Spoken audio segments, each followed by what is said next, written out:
কখনো কখনো কিছু মানুষ চলে যান, কিন্তু রেখে যান হাজারো মানুষের ভালোবাসা আর অশ্রু ভেজা স্মৃতি।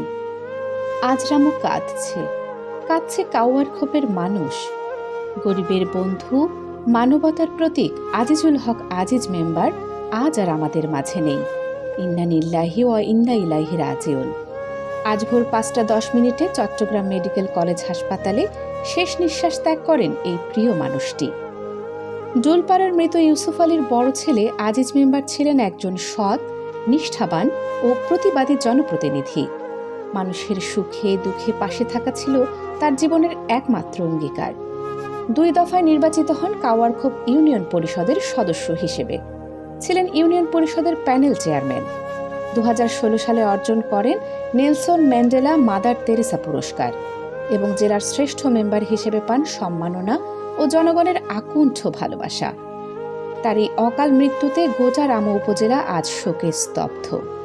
ভাইয়াকে ব্যাক করা, কিন্তু আল্লাহ তাআলার ডাকে, আল্লাহ তাআলার হয়তো প্রিয় ছিল, ওই জন্য আল্লাহ ডাক দিতে চলে গেছে। আমার ফ্যামিলি আপনাদের জন্য সবসময় দরজা খোলা রাখছিল।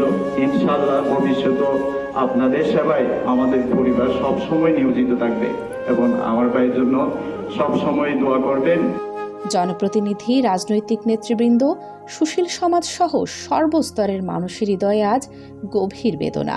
লোক সাহেবের আত্মার মাগফিরাত কামনা করছি, রব্বুল আলামিনের কাছে প্রার্থনা করি রব্বুল আলামিন যেন ওনাকে জান্নাতুল ফেরদৌস নসিব করেন। আমি শুনেছি তিনি এলাকায় খুব পপুলার ছিলেন, ভালো মানুষ ছিলেন এবং মানুষের ন্যায়ের জন্য তিনি অনেক কাজ করেছেন। 11 তারিখ আসরের নামাজের পর সম্পন্ন হয় মরহুম আজিজ মেম্বারের জানাজা।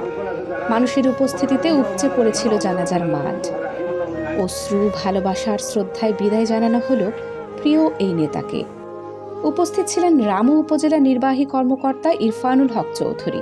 আমরা সকালে জেনেছি আমাদের 5 নম্বর ওয়ার্ডের যে মেম্বার আজিজুল হক উনি মারা গেছেন। তো চিটং মেডিকেলে সম্ভবত উনি মারা গেছেন। তো আমরা জানার পরে এসেছি, এইমাত্র ওনার জানাজা শেষ হয়েছে। আমরা ওনার আত্মার মাগফিরাত কামনা করি। হাজারো মানুষকে কাঁদিয়ে চিরবিদায় নিলেন রামুর কাওয়ারখোপের 5 নম্বর ওয়ার্ডের গরিবের বন্ধু আজিজুল হক আজিজ মেম্বার। কানিজ ফাতেমা সোমা, রামু কণ্ঠ।